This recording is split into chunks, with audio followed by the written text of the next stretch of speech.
Jonathan Watt with Atara Group International. We hope you're enjoying our content, and if you are, please press the like button and subscribe to our channel.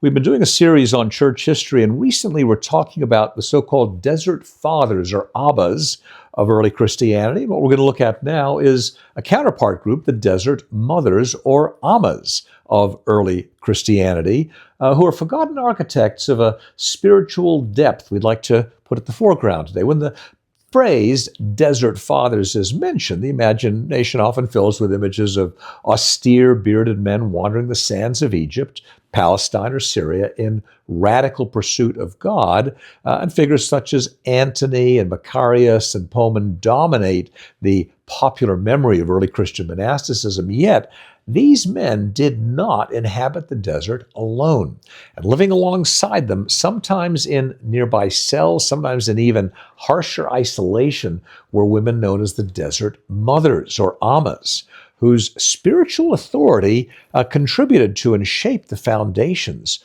of Christian contemplative life. Though their stories are less frequently told, the Desert Mothers were not marginal figures of their day. They were revered teachers, spiritual guides, and practitioners of a wisdom born from long endurance in silence and solitude and prayer.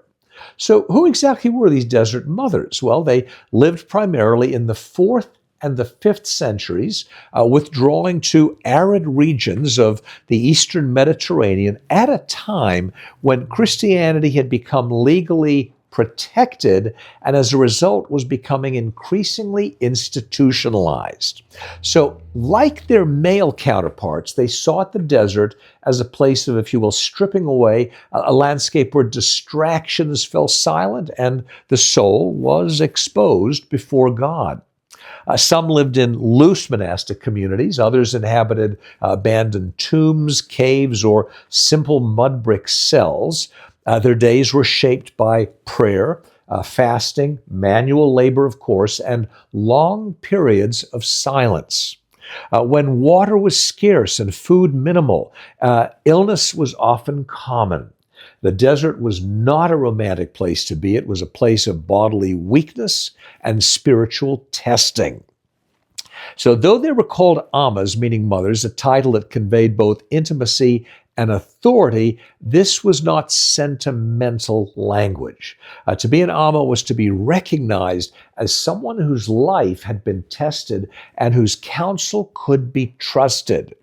Their wisdom survives primarily in the apothegmata patrum, meaning sayings of the Desert Fathers, which, despite its title, preserves a significant number of sayings also attributed to these women.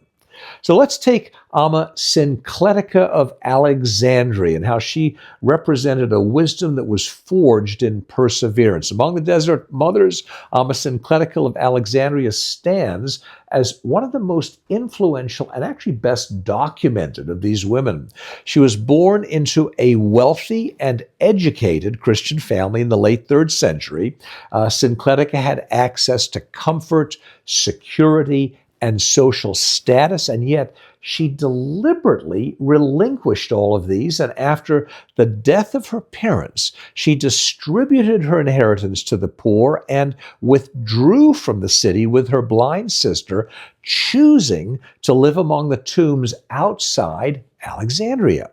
Now, her desert life was neither brief nor symbolic. Sinclitica endured decades of ascetic struggle, physical illness, and spiritual dryness. The women gathered around her, drawn not by charisma, but by the steadiness of her faith. And over time, she became an Amma, a mother, not through formal appointment, but through a lived and demonstrated authority. Now, Sinclitica's sayings reveal a spirituality grounded in realism. She spoke candidly about struggle, warning that one's spiritual life does not begin with sweetness, but with resistance. Here's a quote from her. "At first, there is struggle and a great deal of work," she taught, "but afterwards there's an unspeakable joy." That's how she went at it. She compared the soul to a ship at sea, tested by storms, and insisting that hardship was not a sign of failure, but an opportunity for formation.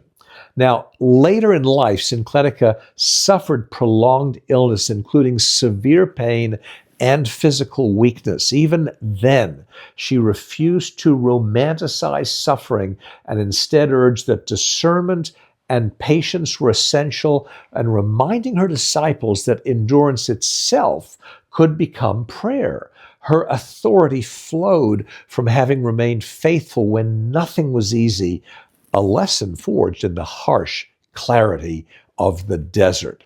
And then there's Amma Sarah, a demonstration of solitude, defiance, and inner freedom. She was a striking figure, this Amma Sarah, who lived as a hermit for decades besides a river in the desert.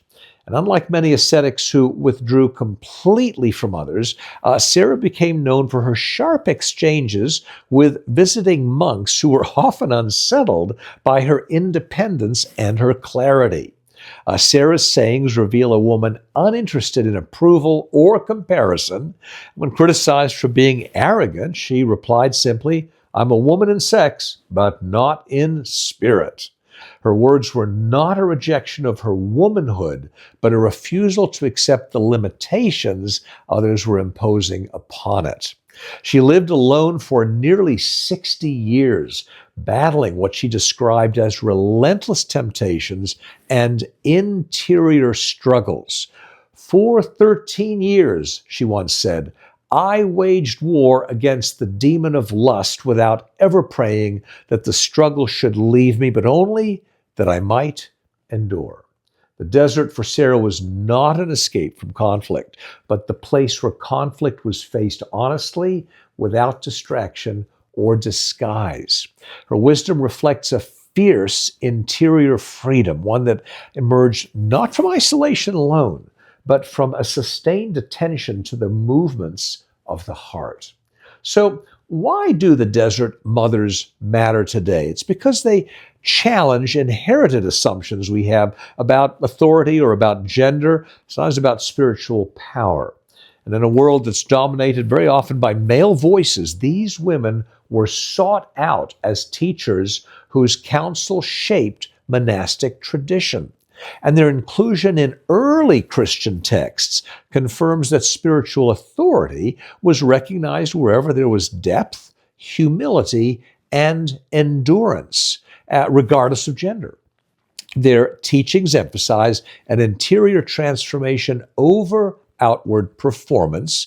And again, the Ammas warn against pride disguised as asceticism, and they urge vigilance over one's own thoughts. Their desert was not merely geographical. It was the interior wilderness where ego, fear, and desire were slowly being purified.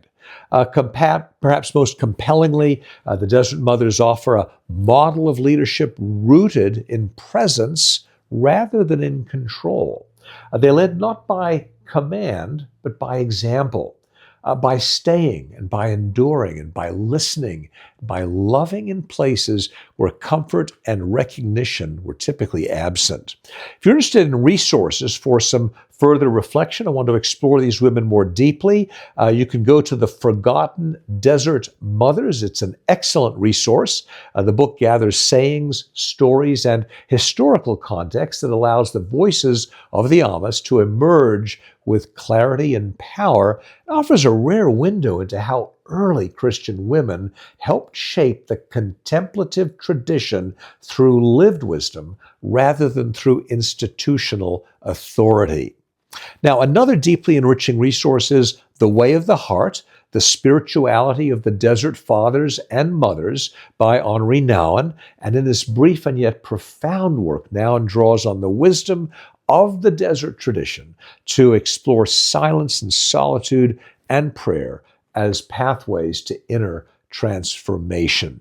And while often associated with the Desert Fathers, his reflections are equally informed by the spiritual practices shared by the Desert Mothers, who embodied the same radical attentiveness to God and to the inner life. So rather than offering historical analysis alone, the Way of the Heart volume invites readers into the lived spirituality of the desert. It was a way of being shaped by listening, by restraint, by presence, by making it an accessible and contemplative companion for modern seekers.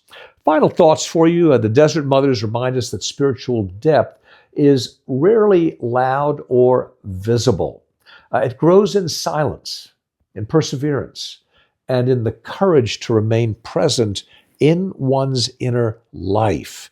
And their legacy invites modern seekers to reconsider where wisdom is found, and it's not in acclaim, not in certainty necessarily, but in humility, attentiveness, and a faithful endurance.